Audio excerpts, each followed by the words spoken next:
Hello दोस्तों, कैसे हैं आप सभी। उम्मीद करता हूँ आप सभी बहुत ही अच्छे होंगे। तो आज के इस वीडियो में हम पढ़ने वाले हैं क्लास 9th और क्लास 11th रसायन विज्ञान का बहुत ही इंपॉर्टेंट टॉपिक जो है भैया समस्थानिक, समभारिक और समन्यूट्रॉनिक। तो भैया समस्थानिक किसे कहते हैं, समन्यूट्रॉनिक क्या होता है और समभारिक क्या होता है, इसका परिभाषा क्या होता है, इसका एग्जाम्पल क्या होता है, इस वीडियो में समझेंगे और बहुत ही आसानी तरीके से आपको समझ में आएगा। तो चलिए दोस्तों अपने टॉपिक को शुरू करते हैं। तो यहाँ पे हमने सबसे पहले लिखा है भैया समस्थानिक और यहाँ पे लिखा है समभारिक और समन्यूट्रॉनिक। तो एक एक करके हम समझते हैं। सबसे पहले आता है समस्थानिक। तो भैया समस्थानिक किसे कहते हैं, तो यहाँ पे हमने डेफिनेशन लिखा गया है, ध्यान से समझिएगा। हमने कहा है कि एक ही तत्वों के ऐसे परमाणु, मतलब एक ही तत्वों के ऐसे परमाणु जिनका परमाणु क्रमांक सामान्य हो, मतलब परमाणु क्रमांक सामान्य होता है परंतु परमाणु भार या परमाणु द्रव्यमान भी कह सकते हैं वो अलग अलग होता है, तो उसे हम समस्थानिक कहते हैं। हमने क्या कहा कि एक ही तत्वों के अलग अलग परमाणु, मतलब एक ही तत्वों के ऐसे परमाणु जिनका परमाणु क्रमांक क्या हो, सामान्य हो परंतु परमाणु भार अलग अलग हो, तो उसे हम समस्थानिक कहते हैं। मतलब परमाणु क्रमांक समान और परमाणु भार या परमाणु द्रव्यमान अलग अलग हो, उसे हम समस्थानिक कहेंगे। एग्जाम्पल से समझते हैं, आपको यहाँ जो एग्जाम्पल से ही याद हो जाएगा। तो एग्जाम्पल में यदि दूं तो सबसे पहला आता है जो 1H1 है या 1H2 है या 1H3 है। ये हमने यहाँ पे 3 ठो एग्जाम्पल दिया है, ठीक है। देखिए सबसे पहला एग्जाम्पल है, यहाँ पे हमने 3 ठो लिखा गया है, ठीक है। यहाँ पे आप ध्यान देंगे, थोड़ा सा मैं यहाँ पे 1 लिख दूँ, हाँ यहाँ पे ध्यान दीजिएगा। तो यहाँ पे लिखा है 1H1, 1H2, 1H3। अब यहाँ पे देखेंगे तो हाइड्रोजन ये तीनों है, हाइड्रोजन के अलग अलग परमाणु है। तो हमने सबसे पहले कहा कि हाइड्रोजन एक तत्व है, तो हमने कहा कि एक ही तत्वों के अलग अलग परमाणुओं के परमाणु क्रमांक सामान्य होते हैं। नीचे देखेंगे तो परमाणु क्रमांक क्या है, परमाणु क्रमांक सामान्य होते हैं परंतु परमाणु भार अलग अलग होते हैं, तो उसे हम समस्थानिक कहते हैं। तो देखिए इसमें परमाणु क्रमांक जो है वो सामान्य है परंतु ऊपर वाला परमाणु भार अलग अलग है, तो इसे हम समस्थानिक कहेंगे। तो हम डेफिनेशन क्या कहेंगे कि ऐसा तत्व, मतलब ऐसे तत्व, या हम सिंपल में कह सकते हैं कि ऐसा तत्व जिनका परमाणु क्रमांक सामान्य हो परंतु परमाणु भार अलग अलग हो, तो उसे हम समस्थानिक कह सकते हैं, ये कहते हैं। या आप ऐसे भी कह सकते हैं कि एक ही तत्वों के ऐसे परमाणु जिनका परमाणु क्रमांक सामान्य हो परंतु परमाणु भार अलग अलग हो, तो उसे हम क्या कहते हैं, समस्थानिक कहते हैं। तो आशा करते समझ में आ गया होगा। दूसरा यदि हम यहाँ पे मैं लिख दूं दूसरा, तो एक है ऑक्सीजन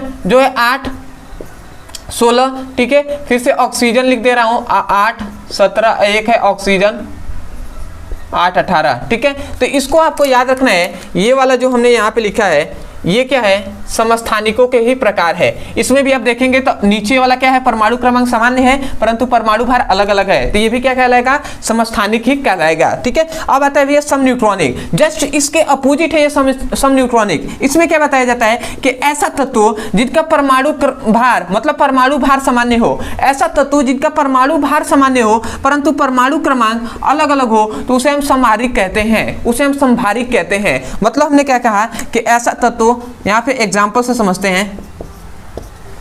हमने क्या कहा कि ऐसा तत्व जैसे कि आर्गन जो 18 और 40, पोटेशियम 19, 40 और कैल्शियम 20, 40। यहाँ पे हमने देखिए, यहाँ पे हमने अलग अलग तत्व लिए हैं, ठीक है। अब यहाँ पे मैं थोड़ा सा इसको ऐसे कर दूं तो आपको और बेहतरीन तरीके से ये समझ में आएगा। देखिए हमने क्या कहा कि ऐसे तत्व, मतलब ऐसे तत्व या ऐसे तत्व जिनका परमाणु क्रमांक अलग अलग हो। देखिए यहाँ पे परमाणु क्रमांक अलग है कि नहीं, इसमें 18, 19, 20। तो हम कह रहे हैं कि ऐसा तत्व जिनका परमाणु क्रमांक अलग अलग हो परंतु परमाणु भार सामान्य हो। देखिए 40, 40, 40 परमाणु भार सामान्य हो, तो उसे हम समन्यूट्रॉनिक, समभारिक कहते हैं। क्या कहते हैं, समभारिक। मतलब ऐसे तत्व जिनका परमाणु क्रमांक अलग अलग हो परंतु परमाणु भार सामान्य हो, तो उसे हम समभारिक कहते हैं, समभारिक कहते हैं। या आप इसे ऐसे भी कह सकते हैं कि ऐसे तत्व जिनका परमाणु भार सामान्य हो परंतु परमाणु क्रमांक अलग अलग हो, तो उसे हम समभारिक कहते हैं। तो आशा करते हैं आप डेफिनेशन बोल सकते हैं ना, तो डेफिनेशन आप यहीं से बोल दीजिएगा। इसलिए लिखा है ऐसा तत्व जिनका परमाणु भार सामान्य हो परंतु परमाणु क्रमांक अलग अलग हो, तो उसे हम समभारिक कहते हैं। तो आशा करते हैं आपको डेफिनेशन समझ में आ गया होगा। अब आते हैं भैया समन्यूट्रॉनिक। तो भैया समन्यूट्रॉनिक क्या है, क्या है समन्यूट्रॉनिक। तो इसमें आपको ध्यान देना है कि अलग अलग तत्वों के ऐसे मतलब परमाणु होंगे जिनमें क्या होगा भैया, न्यूट्रॉनों की संख्या सामान्य होगी, तो उसे हम क्या कहते हैं भैया, सम न्यूट्रॉनिक कहेंगे। सम न्यूट्रॉनिक मतलब न्यूट्रॉनों की संख्या सामान्य होती है, उसे हम सम न्यूट्रॉनिक कहते हैं। इसलिए हमने यहाँ पे डेफिनेशन लिखा है कि अलग अलग तत्वों के ऐसे परमाणु जिनमें न्यूट्रॉनों की संख्या सामान्य होती है, न्यूट्रॉनिक संख्या सामान्य होती है, उसे हम सम न्यूट्रॉनिक कहते हैं। यहाँ पे सामान्य छूट गया है, तो ऐसे अलग अलग तत्वों के ऐसे परमाणु जिनमें न्यूट्रॉनों की संख्या सामान्य होती है, उसे हम सम न्यूट्रॉनिक कहते हैं। यदि मैं इसके एग्जाम्पल पे बात करूं, ठीक है, तो इसका एग्जाम्पल हो जाएगा 1s3 और एक है हीलियम जो है 1s4, ठीक है। यहाँ पे देखिए हमने दो यहाँ पे तत्व लिखे गए हैं, इस प्रकार मैं कर दे रहा हूँ।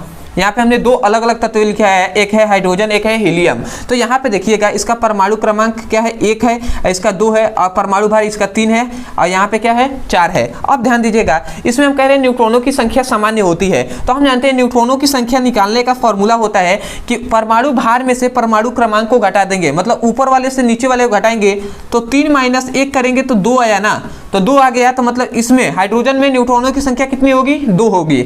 ऐसे यदि हम इसमें देखते हैं तो भैया इसमें न्यूट्रॉनों की संख्या हीलियम में घटाए, तो ऊपर वाले में से नीचे वाले को घटाएंगे, तो 4 में से 2 हम घटाएंगे तो कितना आ गया भैया, 2 ही ना आएगा।